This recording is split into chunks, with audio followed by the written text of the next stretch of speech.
Hello, welcome to your practice today.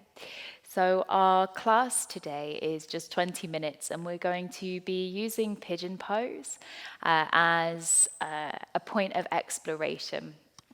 So a lot of the time when we are coming to close our practice, we'll use a forward folding pigeon as a really lovely restorative way of softening the body, starting to ground ourselves down.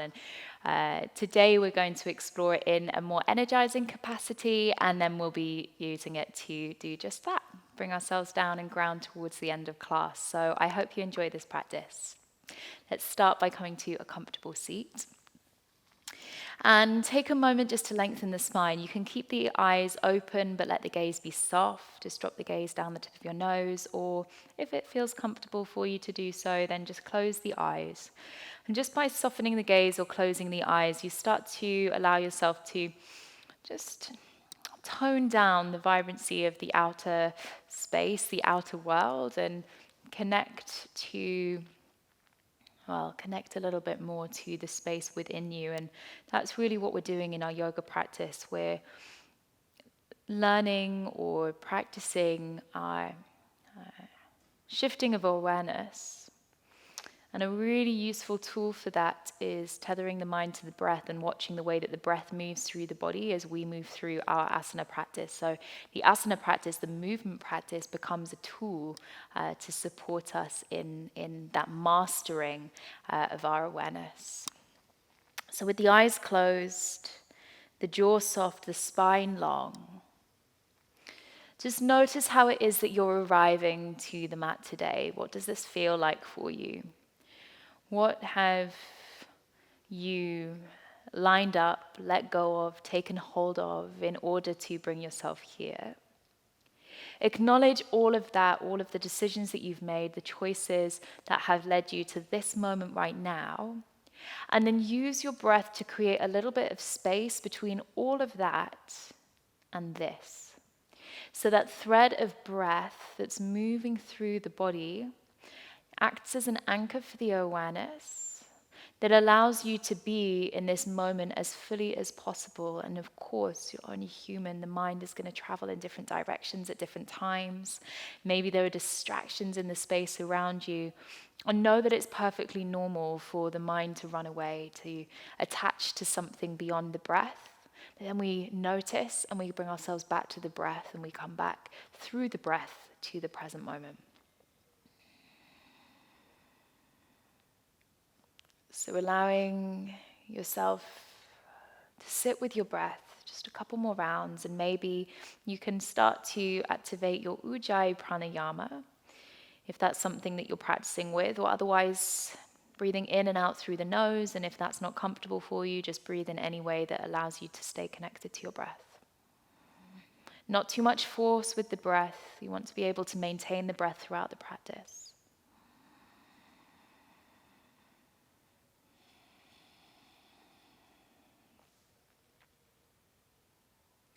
And then bring yourself to the back of your body.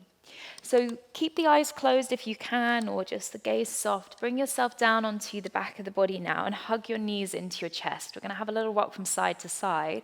And feel that lovely massage across the back of the body, the back of the pelvis, the sacrum. Good. And then place your left foot down onto the floor. Take the outside of the right foot onto the left thigh and hug your knee into your chest.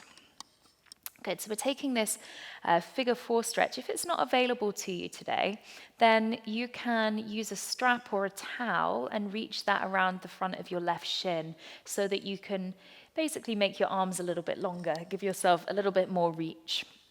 Now flex through that right foot and extend the right knee forwards as if you're taking it towards the top right corner of your mat, so away from your right shoulder.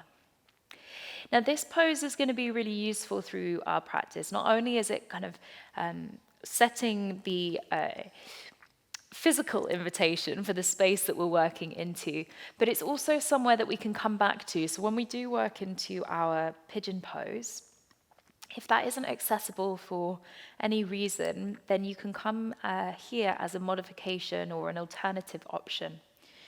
So let's place that left foot down to the floor, cross the right leg over the left, and gently, maybe move your hips a little bit to the right before gently letting the knees come over to the left side. Now, this might be a lot in the lower back.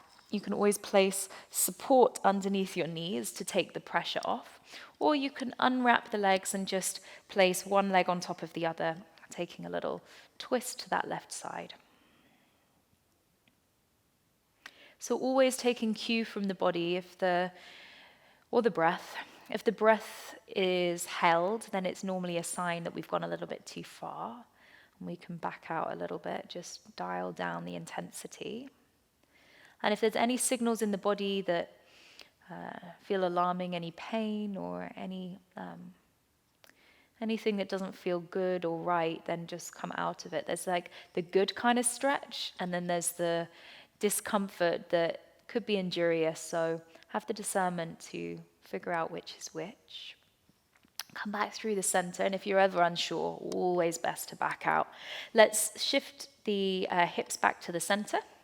Take the left foot to the top of the right thigh, not the outside, right in the middle, and then flex that left foot, and we're coming into that figure 4 stretch on the other side.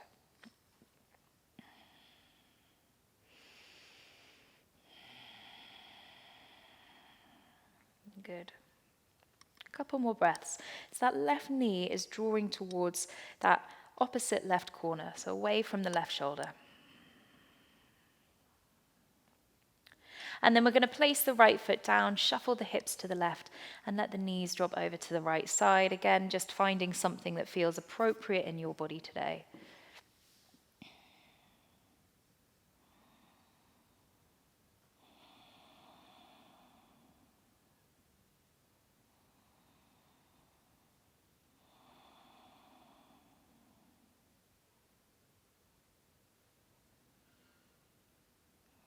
Coming back to the center now. Place your hips in the middle of the mat. Hug your knees into your chest. You're going to start to rock and roll up and down the spine. And then if you can, you cross the ankles, roll over the knees and step to down dog, or otherwise just roll onto one side of the body and meet me in downward facing dog when you're ready.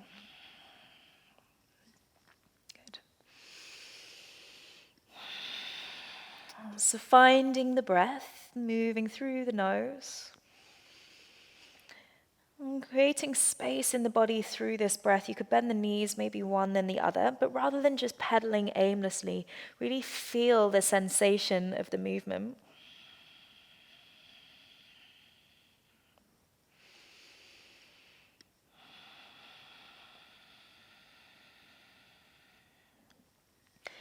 Good, and then walk your hands back towards your feet.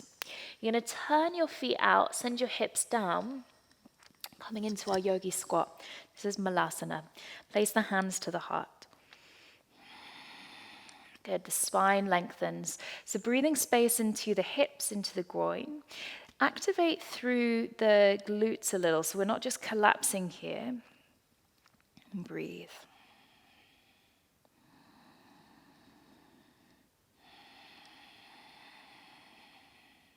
Good. Place the hands down onto the floor and then gently walk them out. Place your feet a little closer together again. We're back into downward facing dog. Let's inhale, raise the right leg high. Bend your knee and open your hip, lengthening down through that left heel. And then raise the leg high, look forwards and step your right foot to the outside of your right hand. Good. Have a little rock forwards and backwards here. So pushing the ground away with the hands. If it's too much, you could always drop that back knee to the floor. So there's always options to help the practice fit your body rather than forcing your body to fit certain poses. Now from here, we're going to take this right hand to the outside of the right foot, and you can just heel toe that right foot across the mat to pigeon pose, but we're going to keep that back leg extended. So a couple of options here. I like to use blocks to give myself a little bit more height. We're going to push down through the right shin and energize through the back leg. So you can do this with hands on blocks. You could do this with hands forward if you don't have blocks, or maybe your hands will reach the floor. Take another breath in. And then let that back knee drop to the floor. Point your toes back. We're going to fold the body forwards and come into that forward fold. So if this is too intense on the outer hips, then come to that supine, that figure 4 stretch on the back of the body. Always options.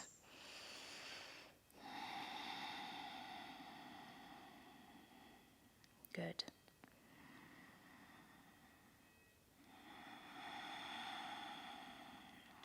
Let's walk the hands back up towards the shin. You're going to tuck the toes behind you and thread that right leg all the way up, bend the knee and open the hip. And then we're doing the same thing again. So this time bring that right foot to the outside of the right hand. Option to twist, you could bring that right arm up to the sky. And then drop the left knee to the floor this time and maybe reach back, taking hold of that left foot in the right hand.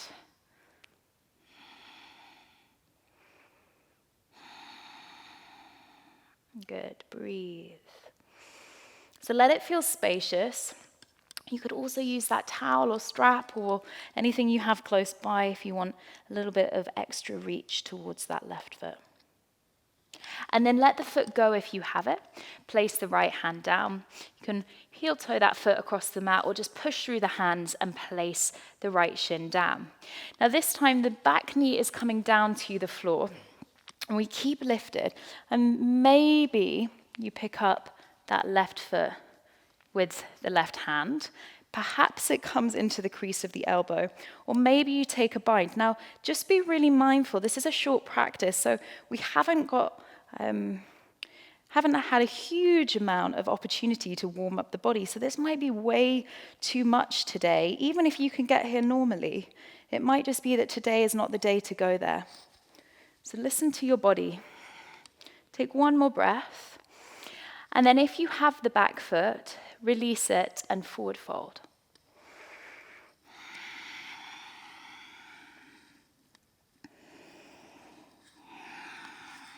Maybe you fold a little bit deeper this time. Maybe not, doesn't matter.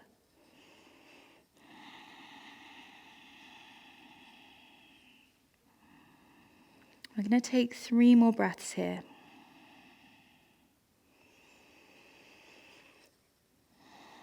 Notice where the breath is moving in the body. See if you can direct it a little bit deeper.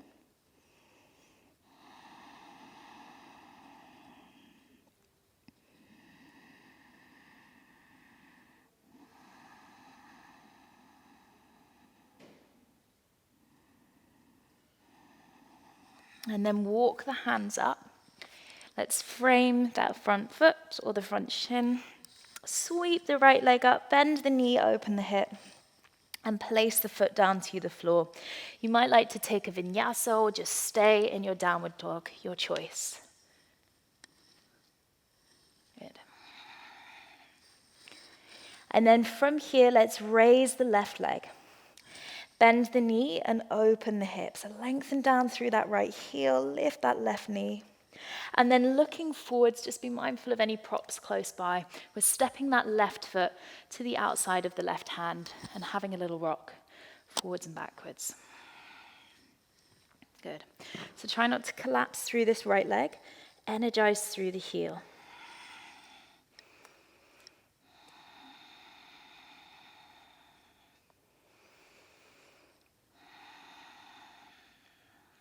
Good.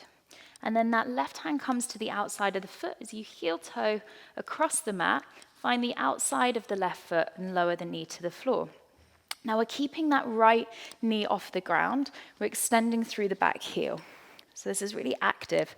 Flex that left foot, lift up through the chest. Breathe. And you might find that it feels really different on one side to the other. It's very normal. Notice if there's tension creeping up into the shoulders or the jaw or anywhere else. And then gently lower down into that forward fold. So the first time we're here just for a couple of breaths.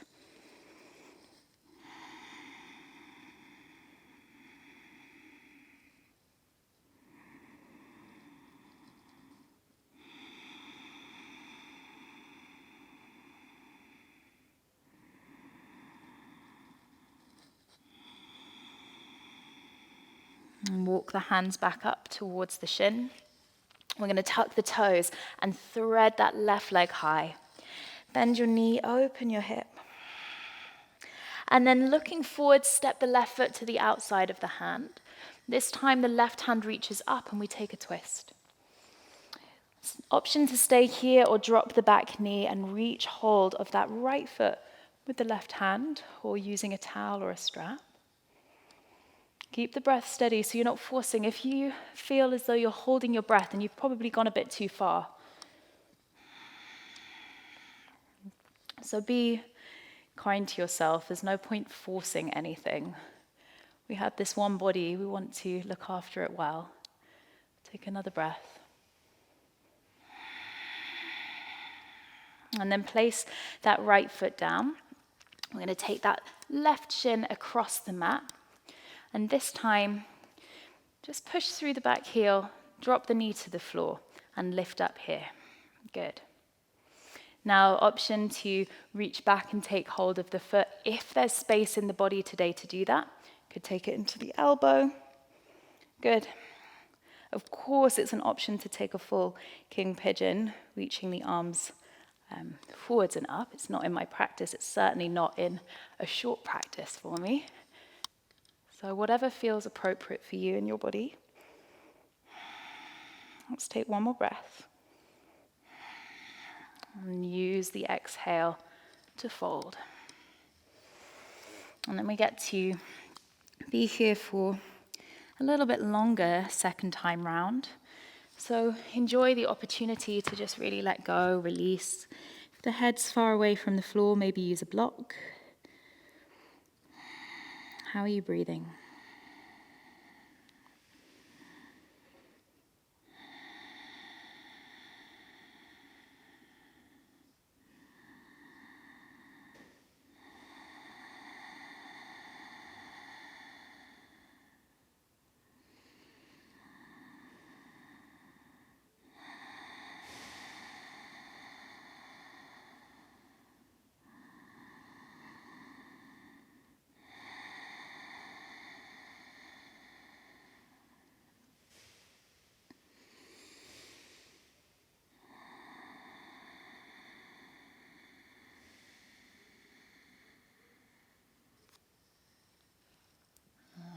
Let's walk the hands up.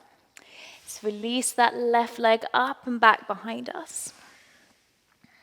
And bend the knee, open the hip. And then place that leg halfway down the mat. We're going to cross the legs and come to seated. Good. So a couple of options here.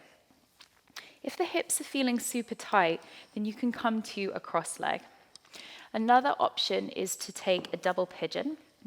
So if you remember at the beginning of class when we were on our backs, we were flexing the foot that was across, going across the body. So we're going to do the same thing here. We're going to flex both feet.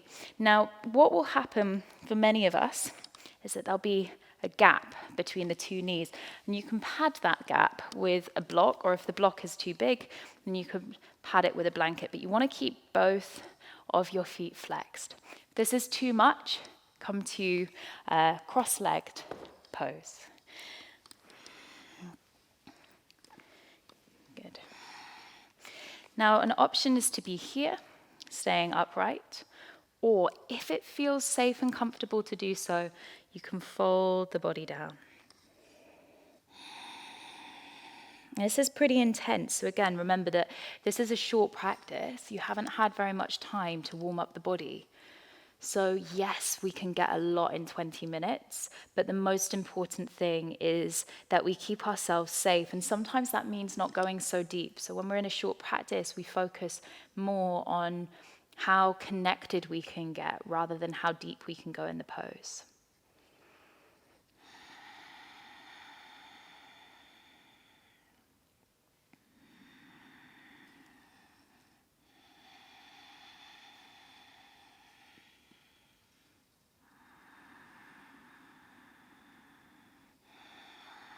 Gently lifting up. We're going to swap to the other side.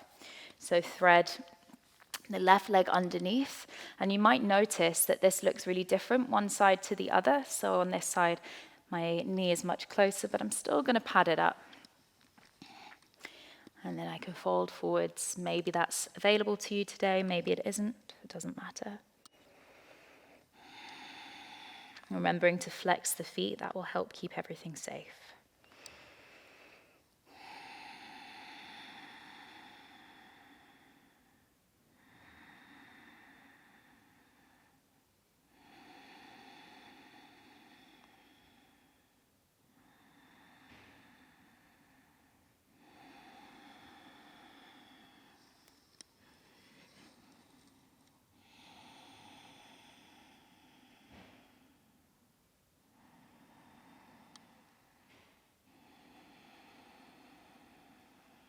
Let's take one last breath here. And then gently walk the hands up towards those shins. You're going to release the legs. Place the feet hip width apart and just have a little rock from side to side. Just release through the hips. Good.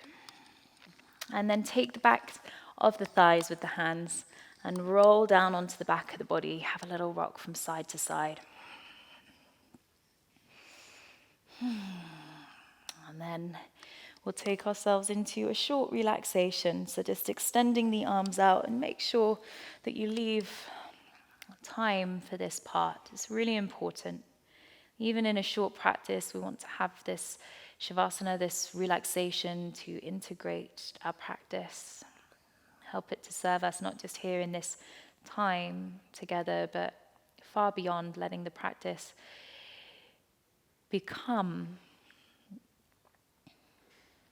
a part of us as we step beyond the mat and into whatever it is that we have ahead of us. Let's take a deep breath in. And big sigh. And just let yourself let go of all effort. Let go of the breath.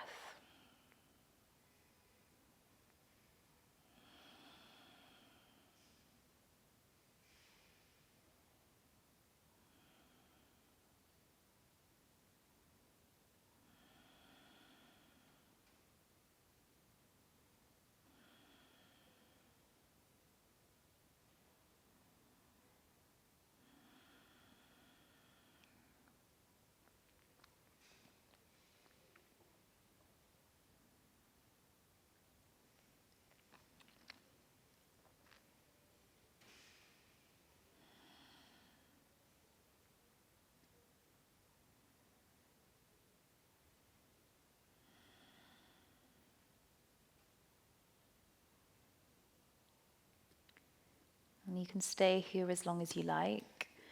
But when you're ready, you can bring movement back to the body, take a big stretch, hug the knees in, and either rolling to one side or gently up and down the spine. If you roll to one side, just maybe take a pause there before bringing yourself up to seated. If you're rocking up and down the spine, stay centered, try not to make it too distracting. And then find a long spine when you're ready and gather your hands at the heart. Acknowledging the effort that brought you to your practice and carried you through your practice. And then committing, setting an intention to carry the effort, the energy, the intention of your practice forwards so that it serves you beyond this time here spent on the mat and actually becomes, integrates to be a part of you. The wisdom and the energy of your practice can be carried forwards and pave the way for a more connected, authentic experience beyond the mat. Take a deep breath in and a big sigh. Thank you for your practice. If you enjoyed that class, I've got hundreds of practices to share with you. They're on my online studio, The Practice, and I'll leave a link in the box below for a 7-day free trial. I hope to see you there soon.